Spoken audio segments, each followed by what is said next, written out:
Now, before we dive into this week's episode, I want to give a special shout out to our sponsor, Finnair. Finnair is leading the way with the industry's first framework to address aviation's climate impact, offering clear, verifiable pathways to reduce and counteract aircraft emissions. Their new Assure SAF registry is making it easier than ever to manage and claim sustainable aviation fuel usage across the value chain.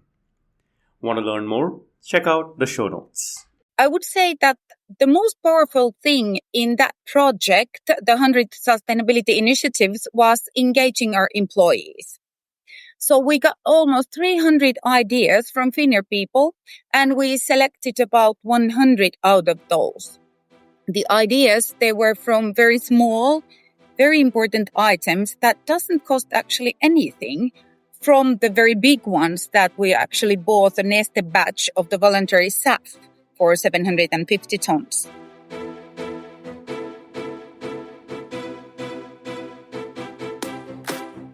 Welcome to Sustainability in the Air, the world's first podcast dedicated to sustainable aviation.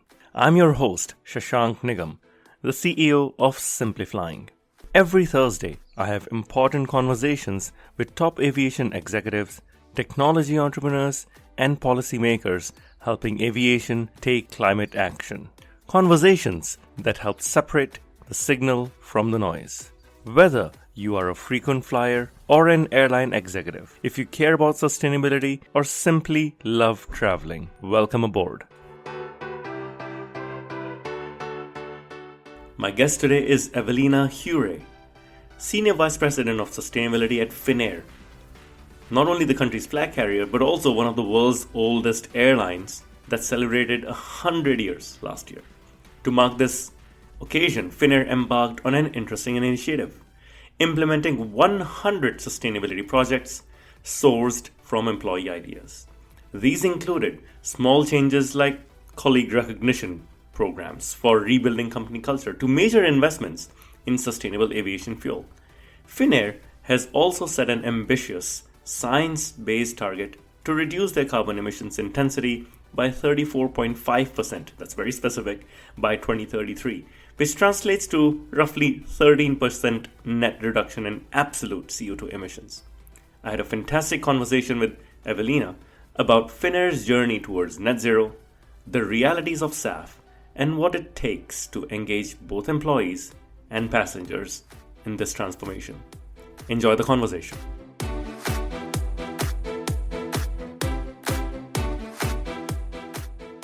Evelina, it's great to be finally speaking with you. You're leading sustainability at Finnair, which celebrated its 100th anniversary with 100 sustainability initiatives. Can you tell us one about your role and what led to this 100 initiatives idea? Yes. And so, first of all, thank you for inviting me and the Finnair here to your podcast. Actually, my team members are a great fan of yours. So I also listen to your podcast during the weekend. So I'm more than honored to be here. But about our airline and the 100 years, I would say that the most powerful thing in that project, the 100 sustainability initiatives, was engaging our employees.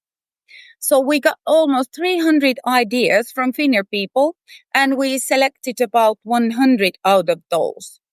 The ideas, they were from very small, very important items that doesn't cost actually anything, from the very big ones that we actually bought a nested batch of the voluntary SAF for 750 tons. So different ideas. But when I have to choose one that I would like to highlight, that was our Praise the Colleague initiative. So as we got the hundreds of praises, so every month we gave a breakfast vouchers to people who were praised, and afterwards they were able to have a breakfast with one colleague in a nice hotel nearby our office.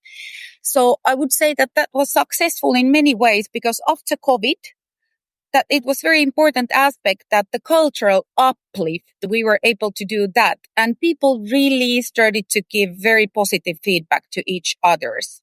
So the most important thing was in social sustainability. That is so interesting. It's such a simple idea to have a breakfast with a colleague, right? And that's the most successful one for contributing an idea. Isn't it? And also how powerful people felt after that one, that they gave very positive feedback, and also the people who got the very positive feedback. Because during the COVID time, I would say that we laid off nearly for the 2 years about 4,000 people. So they were home without their colleagues, and how to build the cultural, the way to work together again. So we got the feedback that this was one of the very good initiatives that led back to the kind of a normal life. This is so interesting. Of the 100 ideas that were suggested, you shared what was the most popular. Which was the idea that was actually implemented and had an impact at Finnair already? Well, we implement all the 100 ones. So we got 300 and we implemented. Implemented 100. Wow. Yes. Wow. But if we think in euros, the biggest initiative was the voluntary nested batch of staff. Mm. As we all know, you cannot count everything in euros. So the powerful thing was among the employees. Amazing. Yeah, it brought the employees together, right?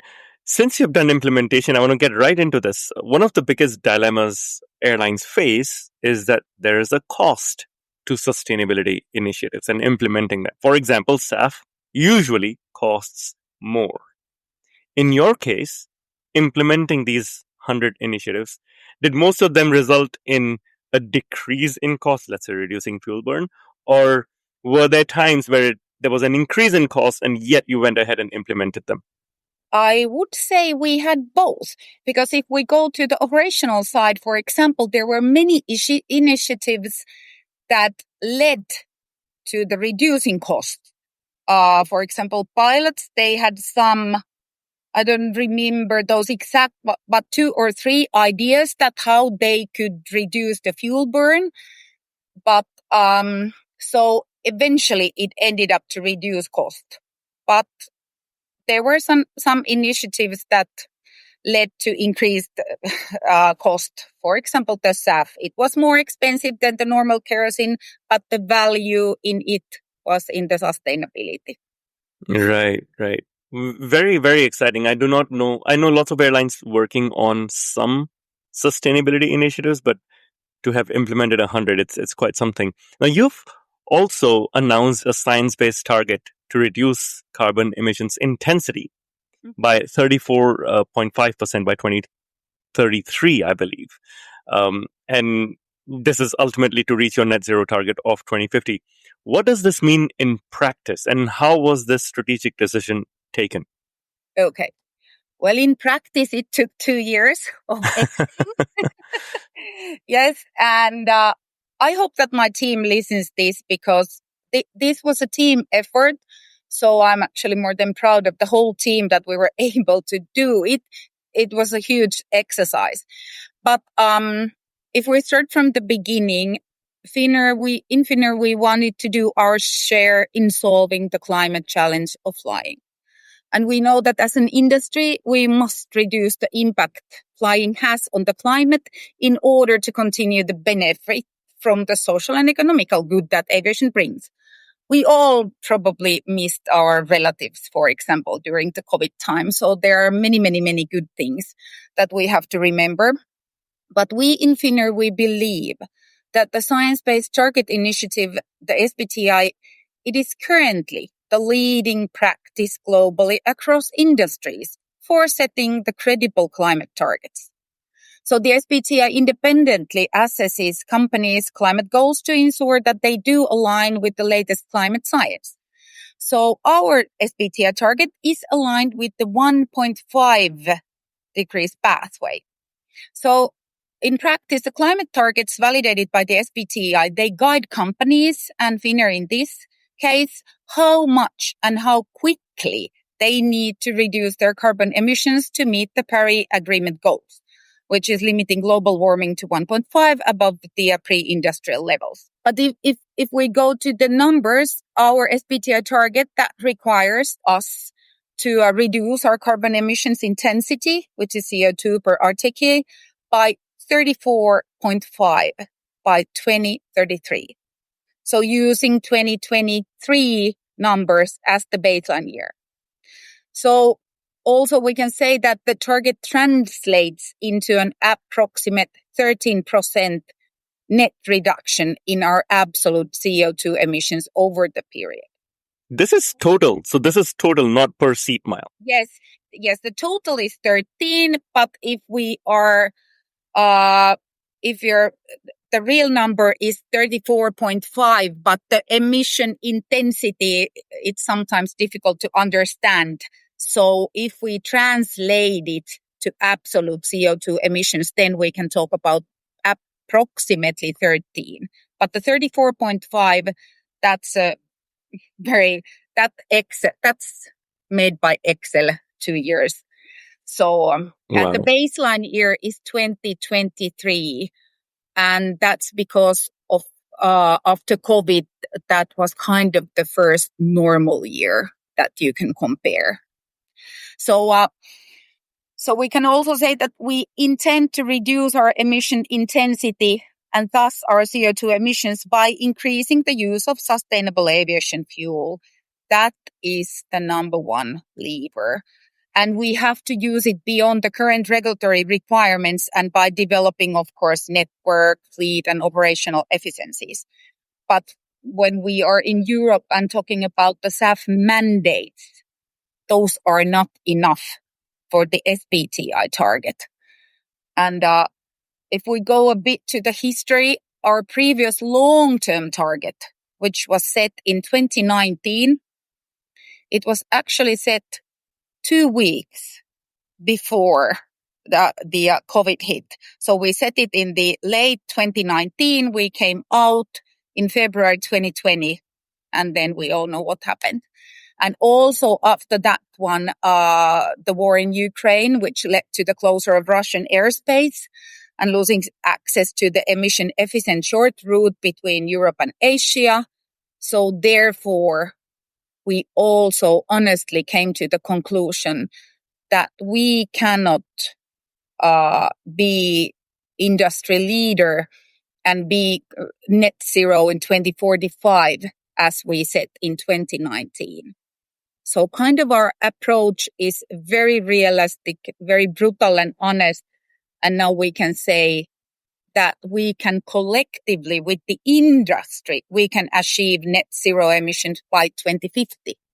Wow. Wow. This is so interesting. There's a lot to dig a little deeper and unpack here. And I want to touch on a few.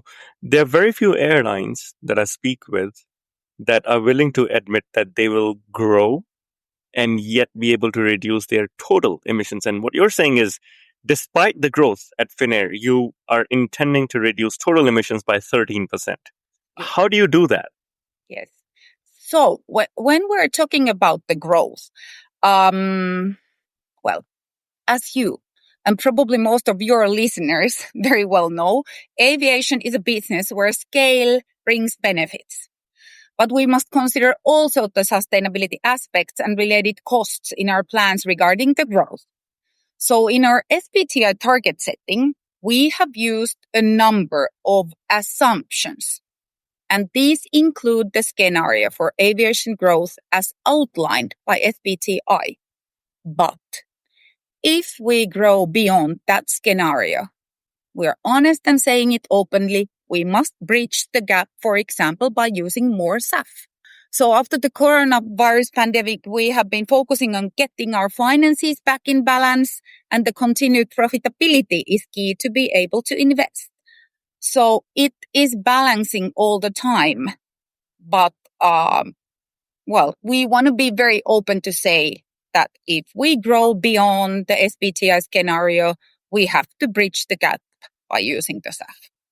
That is, from our perspective, the way to do it. So let's talk about SAF. And thank you for being honest that the current mandates will not allow Finnair to reach your sustainability goals. That means you have to go beyond the minimum mandates. But going beyond has a few hurdles, let's say, when it comes to SAF. Firstly, SAF is more expensive, anywhere from 2x to 3x to 5x based on where you're getting it today and based on the type of feedstock that you have. SAF is also limited in supply.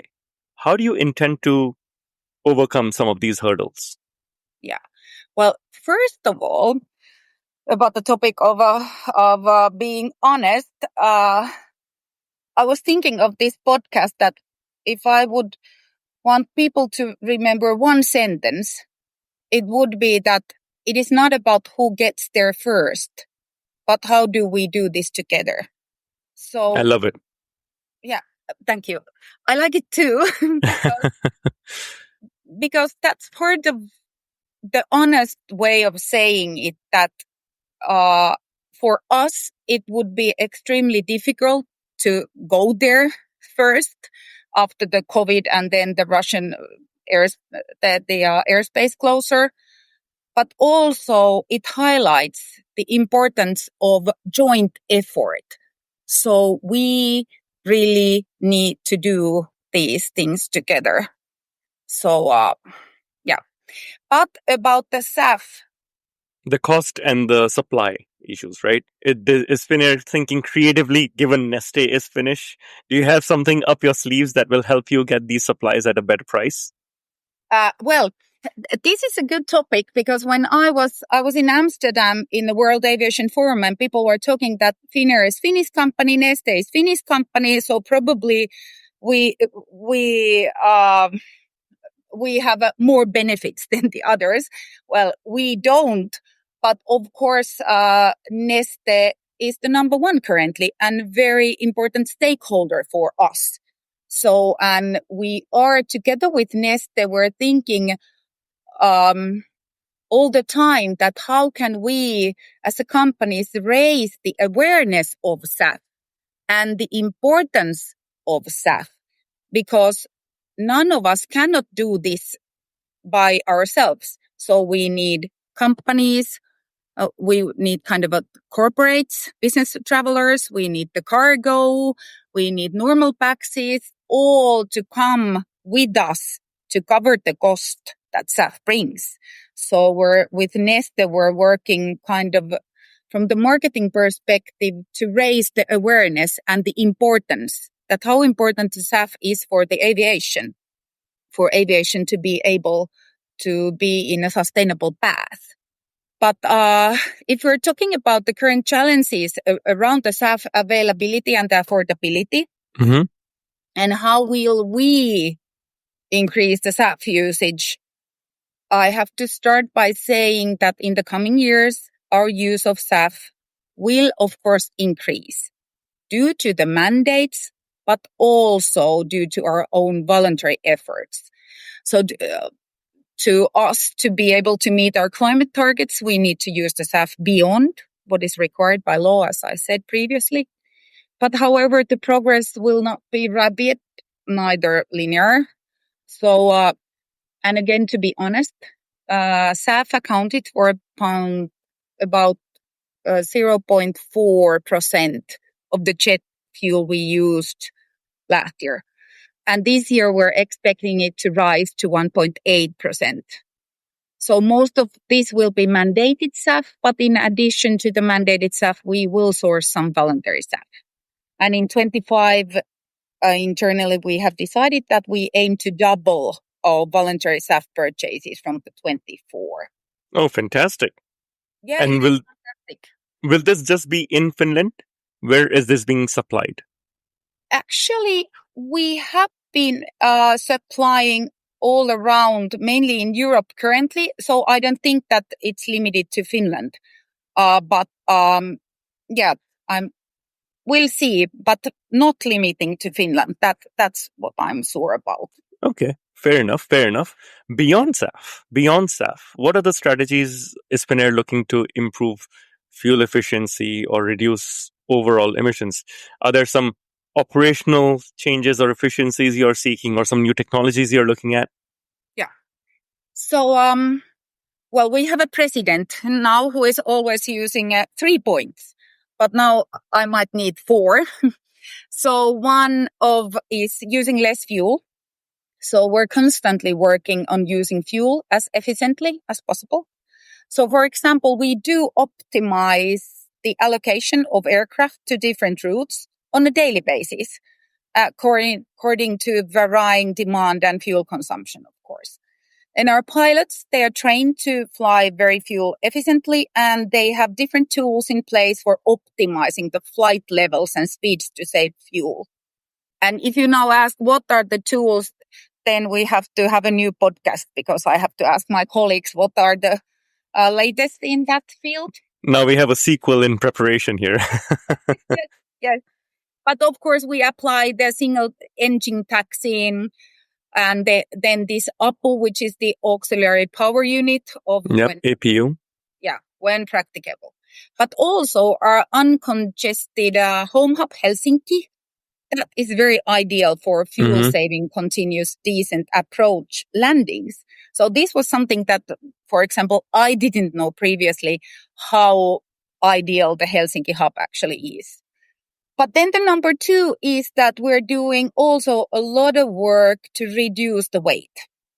So the weight of the aircraft has a direct impact on fuel burn and emissions, as we all know. Right.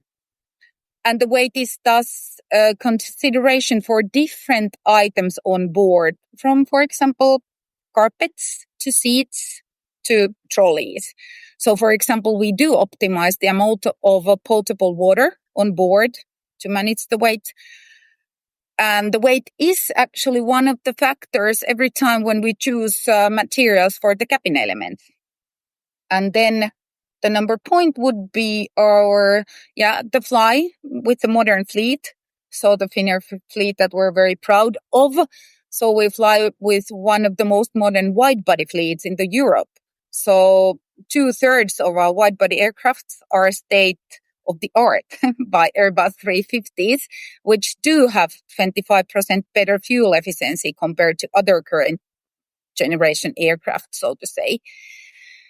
And then maybe, the number 4 is that also being honest by saying carbon offsetting, because sometimes we have a tendency to say that we don't offset anymore. So because there's a debate around that, right? Around carbon offsets and the quality of carbon offsets, especially. Yes, there is a debate, and also, of course, always when there is smoke, there is fire. But if we're talking about high quality offsets, we have to be honest with this one as well. So even if we would fly with 100% of SAF, there would still be CO2 emissions that we would need to cover to reach the net zero. So even though carbon offsetting is kind of not the part of our SBTi target, it will play a role in the long term. But new technologies such as carbon captures, storage and use will also be looked at. But that's in the future. Don't know how much and in which way, but there will be some offsetting. So, offsetting, and then the modern fleet reducing weight. What about carbon removals? Is that something Finnair is considering? We recently saw British Airways, for example, sign a big deal around carbon removals. We're looking at. Okay. That is part of the consideration set then. Yeah. Okay. Fair enough. Engaging employees we spoke about, and we started together in this interview around the 100 ideas. What about engaging customers? Because to drive change, engaging customers is crucial. Are there any initiatives that Finnair is taking to involve passengers in its sustainability journey? Yes. So first of all, this is the second interview in which I can say proudly that now our customers have a possibility to contribute for SAF when booking a flight on our website or through the app. So to be honest, the development work to be able to have that tool in a booking flow, it took a lot more time than we expected or understood. But we launched it a month before the Christmas. So it has been there now 6 weeks. And about the tool, so we wanted to keep it as simple as possible. So the amount of the contribution is predefined and based on the travel class, number of passengers, and the length of the Finnair flights in your booking. And also the contribution, it is from 3 to 15 euros per passenger per bound. So if I will give an example, if one person flies from Helsinki to London in economy class, the contribution for SAF is 4 euros. And if that's not too much. I mean, that's not something I would blink at. Exactly. And also, to be honest, well, because it has been only 6 to 7 weeks, we haven't given any numbers out. But to say, there has been a lot more interest that we expected. So it seems that, as you said, that for euros, that's not so much. People have really felt so. And also, just to say, I have to actually look because I wrote No down problem. a couple of numbers for me. Yeah, it's here. So in 23, we carried 11 million passengers. Okay. And if 1%, only one of these customers would contributed average 5 euros to SAF, we could purchase 480,000 liters of SAF. And with that one, we could fly A350s from Helsinki to London 25 times. Wow. So, but it is wow. But then when we're saying that airlines are not using so much SAF, so that amount would have been only 0.04% of our annual fuel consumption. Just look at the numbers, right? Yes. So in this one, I would say small things really do matter. So even though it would be 0.04% out of the annual the annual kerosene consumption, we could still fly 25 SAF flights to Helsinki and to London and back. So it really makes a difference. So to start with the small volumes and the small euros, everyone can really make a difference. Right. Everyone's efforts help. Now, jumping back to a question we were discussing earlier around the green premium or the cost difference when it comes to SAF. Do you foresee most of these costs being passed to the customer, the passengers who are flying? Or do you think this is going to come from other sources like corporates or, are there any creative ways to fund this as well? Well, actually, the podcast that I went where you were speaking, I heard you're using the same sentences I do. That kind of in Europe, there aren't so many incentives. It's like a carrot and a stick. The US and Europe. Mm-hmm. So first of all, I would say that is an important thing that nobody probably has an answer yet. But is Europe, EU going to use some incentives in the way that US is using? So that is one way of funding, isn't it? But we don't have an answer for that one yet.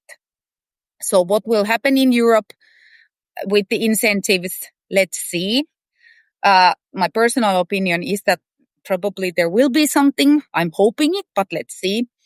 But that's kind of a one part of the solution. But then we are doing cooperation with the passengers and with the cargo and with the corporate customers. And then what will then happen to ticket prices? That's in the market. And that remains to be seen. But of course, it is it's obvious that there will be some additional cost for the airlines, and how they will be seen and working in the market logic in the future, we will see. We shall see, indeed. Zooming out of Finnair to your partners, how are you looking to address your Scope 3 emissions, particularly those related to suppliers and partners? Yeah, that's actually a good question, because the Scope 3 emissions are less than 10% out of our emissions. So we have decided that this topic is on the roadmap for later for sure. But currently our focus is heavily on developing the processes in accordance with the CSDDD requirements. So that's where the focus is. And this one comes a bit later. Fair enough. Still looking at the ecosystem, you're part of One World. You are active on the IATA sustainability front. I believe you recently even did a Japan roadshow communicating your sustainability messages. If you look at the larger ecosystem, how are you working with other airlines, industry bodies, or even One World to drive sustainability in the sector? Yeah. Well, first, a small thing about the Japan.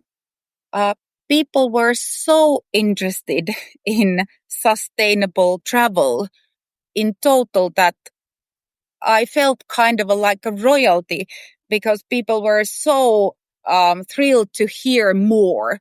So that was one of the most successful trips that I've actually ever done in my work career. So I felt really honored to be there. You're not alone. I've heard this from the folks at KLM. When they go to Asia, when they go to South America, there's a lot of people who want to hear about this. I've heard this from some of the US airlines as well, that there is a lot of interest and curiosity on how to get this done. Yes, the curiosity is the right word. And people were so interested in that all the conversations were so good, so good. So, yeah. But nice to hear that everybody else has felt it too. But yeah, about the other airlines and the stakeholders, I would say that your question is the thing for the future, which is collaboration. So to be able to succeed in energy transition in aviation, participation of all stakeholders, including the public sector, it is essential. So we as a Finnair, we are pretty active in several dimensions and levels, nationally, at EU, and also globally. So like globally, we work closely with IATA, the rules and industry standards. And then we work with our One World partners, of course. For example, the joint SAF purchases. Then we have in Europe, we have A4E, which is Airlines for Europe. And we work together with EU policymaking and regulatory framework. Then we collaborate with the Finnish government on climate and energy strategies, as well as also for the incentives to promote the SAF uplift in Finland. And then, the national industry groups, such as there is a hydrogen cluster in Finland. So how to promote the synthetic aviation fuel industry in Finland. So that's a good national example. But in all the different dimensions, we're working together to get the energy transition going on. This is quite amazing because you're right. We have to work together. The industry needs to talk with one another, inspire one another, and push this forward. It's not just one airline or the other, right? Finnair might be bigger than some airlines, but it's smaller than others. So everyone has to take actions together to get to this result. You mentioned hydrogen and you mentioned the cluster. What about future technologies like electric aircraft or hydrogen powered aircraft? Do you see that playing a role in Finnair's long-term strategy? Yeah. When I entered Finnair in 2017, there was a lot of talk about electric flying. It almost felt like a solution to the future. But like in many new inventions, this conversation has also come to the more realistic point. So currently, I would say that both electric and hydrogen flying still require a lot of development and won't provide any significant emission reductions for many years in Finnair network. But of course, we're closely monitoring the development of the new hydrogen and hybrid electric aircraft and worldwide the new technologies. And they are advancing at an accelerating pace, making it crucial to identify and select the optimal technological path to achieve the carbon neutral flying. But to be honest in here as well, our near-term efforts focus mainly on SAF and the other levers mentioned already in the SBTI context and the new technology we will be following closely. Very, very interesting. I'm also curious, Evelina, you mentioned You've been at Finnair since 2017. What's been your personal journey getting to this role in sustainability? You've been doing this for a few years, but how did you get here? How many hours do we have? This is a long form podcast. We have a lot of time. Yeah. So actually, my background has been in a social and healthcare. So I've been working with the social sustainability the whole of my career. But I have also studied political science in the university, and part of my studies has been the environmental part.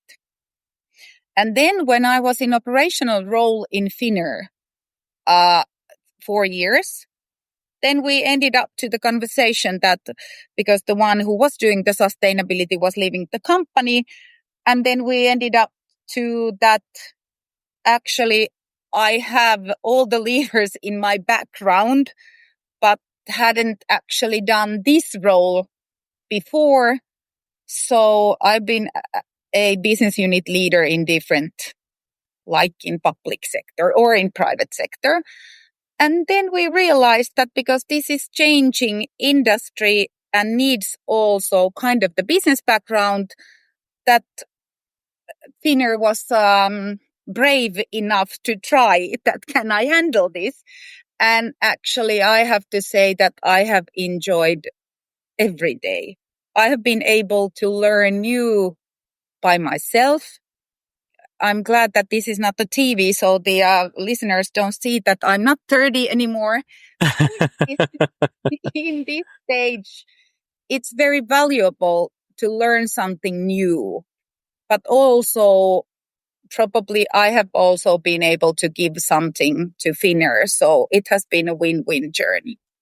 Delighted to hear this. And thank you so much for sharing the Finnair sustainability journey. I love your bold plans and I do wish you all the best. I know this is going to take the industry, the governments, the policymakers, the business, and the passengers to work together to achieve these goals. Now, the final part of this interview is what we call the rapid fire round, in which we get to know you, Evelina, a bit more personally, not just your career journey and the company vision. And we'll start with something simple, like what's your favorite book? I have two. So the other one is from a Finnish author. It's called Taivaslaulu, which is a very brave description of a life of a women's life in a very religious community.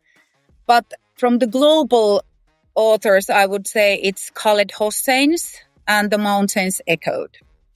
Wow. Okay, I'm going to check it out. Thank you. Especially the Finnish author one. Sometimes you get such cultural nuances.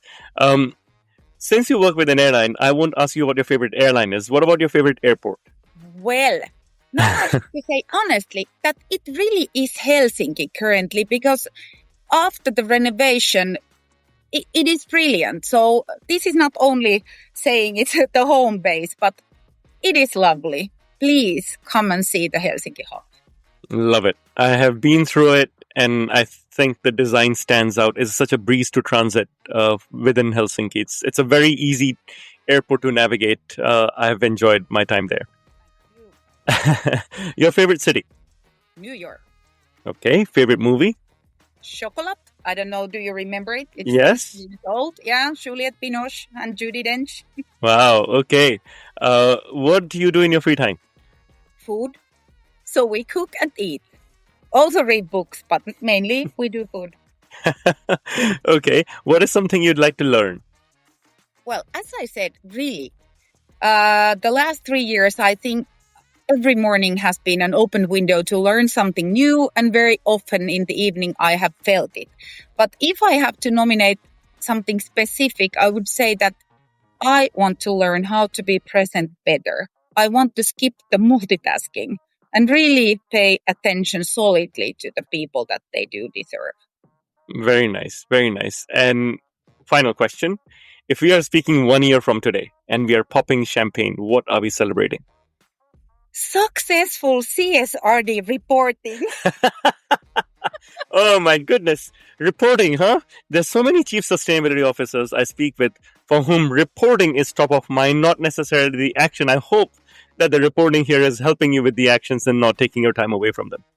it is helping. But when this is something that people are doing, it's the first round in EU and people are doing it for the first time. So it has been extremely also difficult to make it that it's not only reporting, but that it's really giving a benefit for the business as well. So therefore, it has been complex. So I really hope that we can pop like a couple of bottles of champagne. Fantastic. Let's do that. And hopefully it's in the Tapio Viruka glasses that you have, the special ones with the iceberg, right? Yes. Fantastic. Evelina, it was a pleasure speaking. Thank you so much for joining us. Hey, thank you too. Thank you for listening to this episode of Sustainability in the Air. Aviation is one of the hardest to decarbonize industries, yet there are multiple paths to get to net zero. Awareness is key to a green future. So please give us your support to help our sustainable aviation insights reach a wider audience. You can do this by sharing this episode on your network, on LinkedIn, Twitter, or even WhatsApp.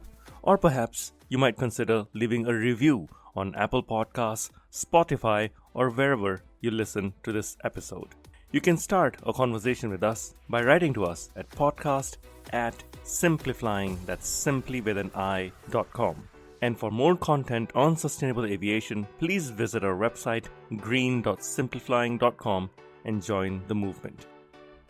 Sustainability in the Air is an original podcast by Simplifying. The show is produced by Huurre in Slovakia. Dirk Singer is our Director of Sustainability, who leads research for each interviewee out of Greenwich, UK. Shubhadeep Pal is our Supervising Editor based out of Mumbai and Singapore. The articles are written by Ayushi Badola in Dehradun in India and Meera Hull in Montreal, Quebec. Creative design is led by Lihia Esteve in Montreal. Baiba Drimen is the project director for the show based out of Valencia, Spain. Special thanks to Wendy Sim in Singapore. And I'm Shashank Nigam, the CEO of Simplifying and your host. Please feel free to connect with me on LinkedIn.